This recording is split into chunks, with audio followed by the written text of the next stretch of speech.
ఉన్నాం కానీ ఎప్పుడు దగ్గరుండి కూడా రాలేకపోతా ఉన్నాం.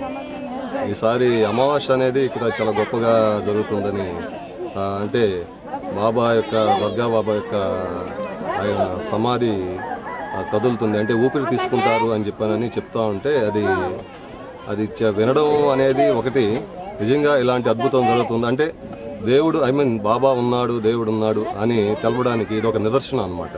ఇది నిజంగా అందరూ చెప్తుంటే చూడడం అనేది కాకుండా మాగా మేము వచ్చి చూస్తే ఆనందం ఎట్లా ఉంటుందని చూసాము. నిజంగా మేము ఆయన చెప్పిన టైం ప్రకారం 4 లోపల జరుగుతుంది, 12 నుంచి 4 లోపల జరుగుతుంది అని చెప్పన్నారు. వేచి చూసాము, ఇప్పుడే చూసామండి అరగంట ముందు. చాలా అద్భుతంగా ఆయన ఊపిరి తీసుకుంటున్నాడు అనేదాన్ని ఒక నిదర్శనం, అంటే ఆయన ఉన్నాడు అన్నదానికి చూసాము ఇప్పుడు. నిజంగా ఇది మైండ్ బ్లో అండి. నిజంగా ఇలాంటి అద్భుతం మామూలుగా ఇప్పుడున్న ఈ కలియుగంలో ఇలాంటి అద్భుతం చూడాలన్నది చూసామన్నది కూడా నిజంగా చాలా అద్భుతమైన విషయం ఇది.